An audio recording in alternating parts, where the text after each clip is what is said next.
Hello and welcome. This is Cheryl. Thank you so much for joining me today. In this video, I'm going to bring back the Santa Sleigh press plate. This is from the new Simon Hurley Glad Tidings collection, and I'm going to combine it with this Evergreens press plate. Now, this is one that's been on my wish list for a while, and I just couldn't justify it until now. Now I had to use it with this Santa Sleigh, so it gave me a good excuse to go out and buy it. I'm going to use some Spellbinders watercolor paper here to work on. I'm creating two different cards. They're going to be similar but slightly different. Both of them are going to have watercolor as the background. Both of them are going to use the same two press plates, but they're going to have just some subtle variations just to give you a little bit of variety, a few different ideas of different ways you can tweak this. So the first thing I'm going to do is use that Evergreens press plate and create my background. I'm using the Woodlands Betterpress ink collection or ink kit for this particular one. So the first color I'm using is Laurel. It's the lightest green. I'm going to go from light to dark with the greens, and I'm going to adjust that press plate each time to kind of create a cluster of trees. I want it to look more like a forest than just a tiny little row of trees. So I inked my press plate, put my clear plate to my base, and then ran it through my Spellbinders Platinum 6 machine. Now I adjusted it, and then I'm using the pine ink color in here. This is the medium green color, and I'm running it through my Platinum 6 again. And you can see that I'm not covering those pines. I'm making it look like they are in different areas, and I'm not getting a repeat pattern because I keep moving it and adjusting it. The third color here that I'm using is Spruce. This is the darkest green in this kit. This is a great kit for foliage, for nature stuff, because it's got some three different great greens that are nice and natural looking, as well as a rustic brown. And I'll use that rustic brown in just a little bit. Before I do my next one, I'm going to tape it to my plate, and I just reuse that Best Ever Craft tape until it no longer sticks.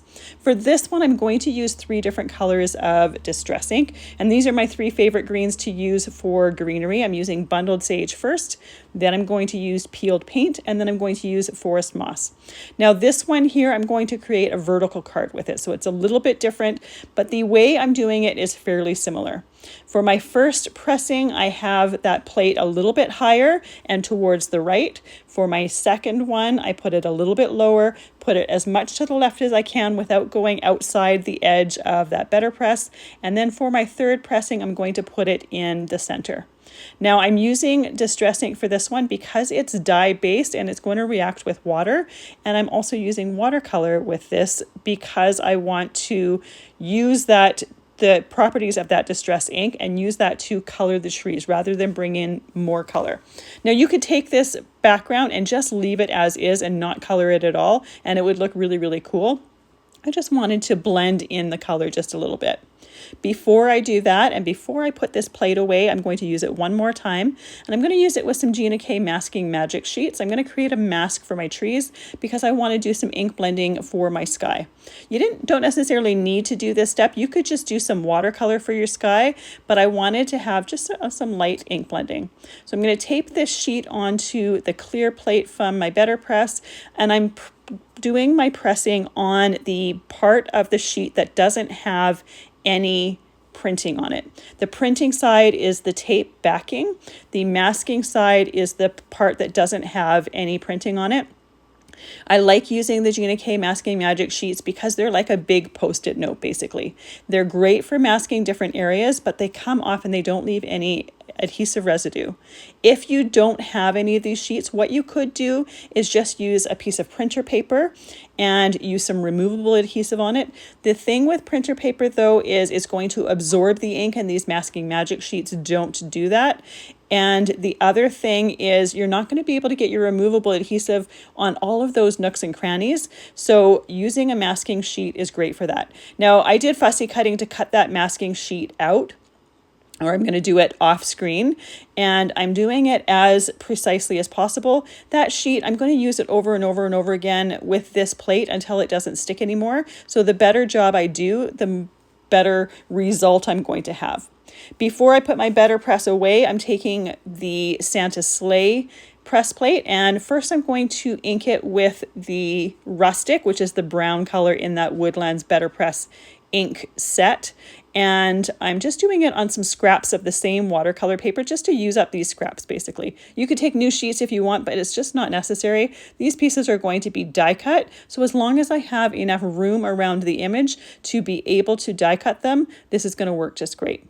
For the second pressing, I'm going to use that black Betterpress ink. And I use the black Betterpress ink on those Masking Magic sheets as well. You could use whatever color. It doesn't matter what color you're using as long as you can see it on those sheets and as long as it's permanent. You don't want that ink to start to smudge and smear while you're cutting it. And you also don't want to have to wait for it to dry. By using a permanent ink, I can ensure that that's not going to happen. Now I have one last little scrap of this watercolor cardstock here. I'm just going to cut it off from the Sleigh just to make it a little bit easier to work with. And I'm going to press the sentiments from that Santa and Sleigh or Santa's Sleigh press plate set.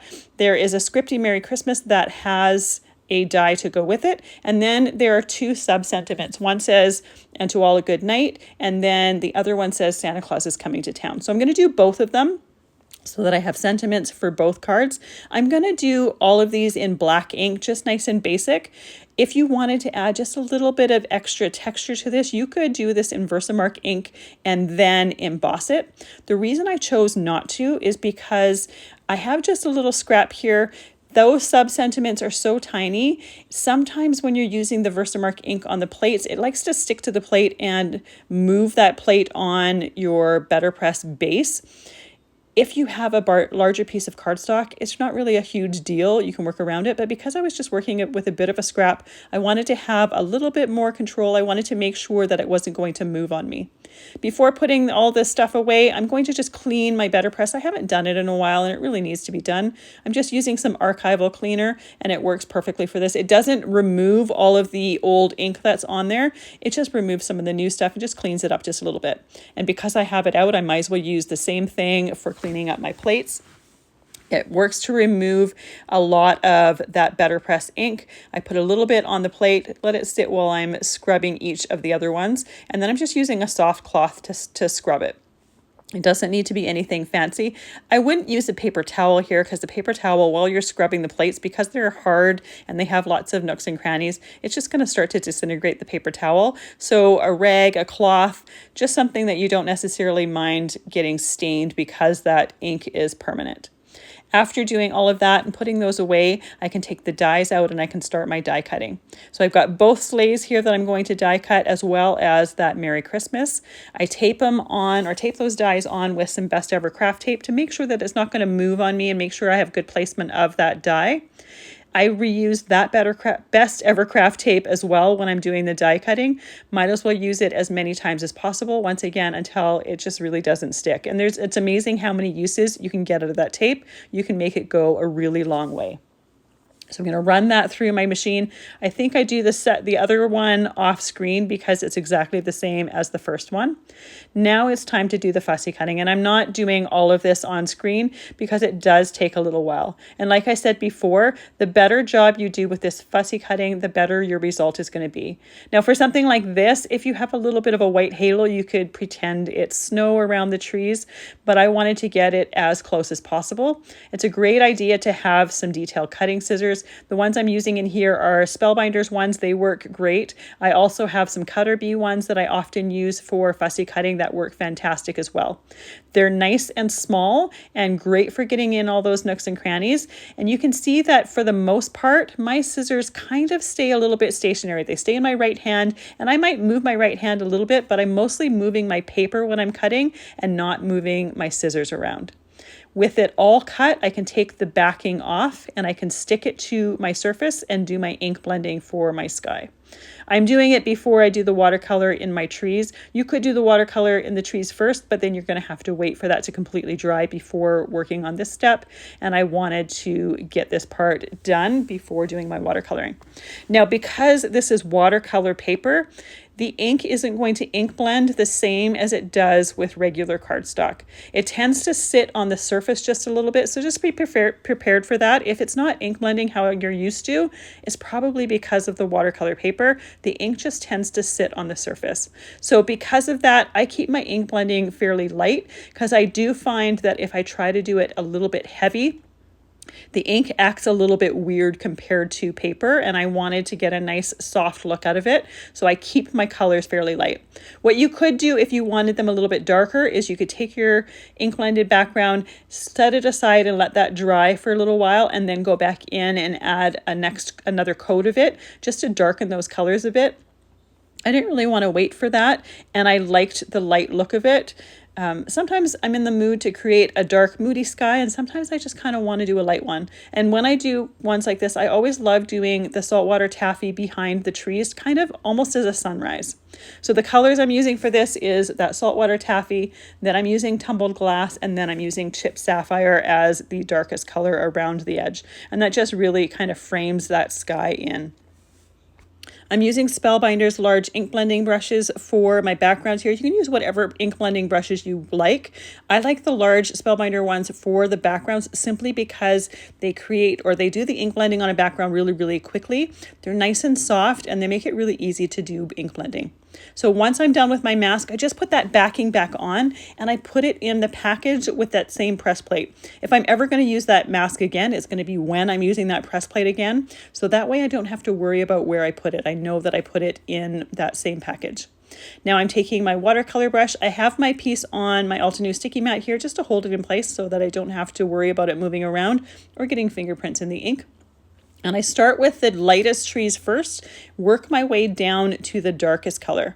And it's just rehydrating that ink a little bit and kind of softening it, letting it blend and bleed. It's not getting a lot of color. You're still seeing all of that detail from those trees. If you wanted more color, you could pull in some Distress Re-Inker, or you could smush your ink pad onto a non-porous surface and use that to paint it in. But I really wanted to still see the color from the trees, but just soften it a little bit and fill in those areas. For my Santa and Sleigh, I'm just using Distress Re-Inkers to watercolor those. And I'm watercoloring both of my Santas and Sleighs the same with the same colors, just so you can see the difference between them pressed with the brown ink and pressed with that black ink. So for my reindeer here, I'm using frayed burlap. I'm going to use Vintage Photo for the sleigh, and when it comes to the red for the Santa suit, as well as the sack in the back, and then the deer collars, I'm using Candied Apple Red. I wanted to keep my color palette as small and limited as possible. I didn't want to add a ton of different colors here. You could get creative if you want and create deer with all different shades of brown and a different shade for the sleigh. I wanted to keep it fairly simple because I wanted the focus to be more on the image and not necessarily all the colors I was using. So I'm using that red for the collar. There's also some dots on the collar, and once I have my piece dry here, I'm going to pull in or bring in some gel pens, a gold gel pen as well as a Stardust gel pen. I'm going to add dots of gold to the reindeer collars, and those circles, to me, they seem like they're jingle bells. So that's why I figured gold would look nice there. You could also do silver. And then the other part that I'm using the gold on are the rails at the bottom of the sleigh. The Stardust doesn't really add a ton of color, but it does add some shimmer. So I'm going to use that for the antlers on the reindeer. Now I colored my antlers the same color as I colored my deer. Once again, keeping my palette fairly simple. You could take that Vintage Photo that you're using or that I'm using on the sleigh and use that for the antlers if you wanted them to be a little bit of a different color. I had already known that I was going to come in with that Stardust gel pen to color them. So I knew that they were going to look different than the actual deer anyways. They were just going to be something that would make them pop out. So I just kept it all the same color. I love the fact that with an image like this, you can get creative or you can be very simple. There's really no right or wrong. It's just whatever you want to do. So I waited for my piece to dry, kind of. There's still a tiny little bit of dampness on here. So I do find that any of the areas that are still a tiny little bit damp, the gold isn't wanting to go down quite as well. So you would want to wait for it to dry. I found that this second one here that had been the first one that I painted, so it had more time to dry, was taking the gold gel pen a little bit more. Another thing that you could do here is you could use some gold Nouveau drops. If you wanted to add that gold but also wanted the dimension from that, that would look great as the jingle bells. And the last video that I used this Santa and Sleigh, I did use drops of Nouveau gold on the jingle bells on the collar, but you could also use it on the little rails of the sleigh as well. You can get, again, you can get creative or as simple as you want. But I love adding those metallics or those shimmer accents because it just kind of makes your image pop just a little bit. I realized that there was an area there that I had missed on my Santa suit, so I just filled that in a little bit.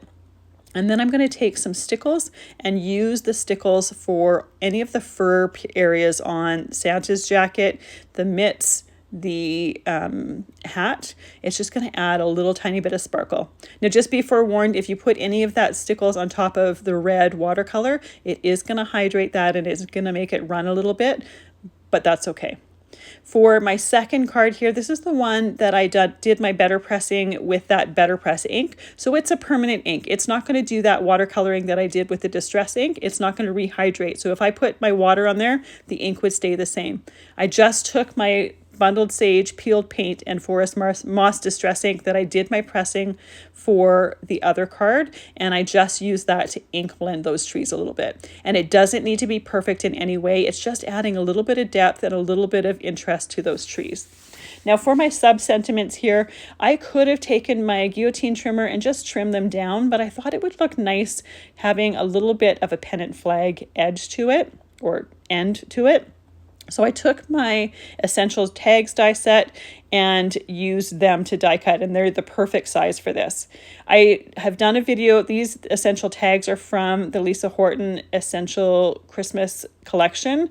So there's a whole bunch of things that go with it. I hadn't used these dies from this set in that video, so I was excited to pull that out, and it worked perfectly for these. So with all of my pieces ready, I'm ready to start assembling my card. Now, the first one that I'm going to assemble here is my horizontal card. To make it a little bit different from the other one, I trimmed down my image here to be 3 3/4 inches wide, but it still is that 5.5 inches long.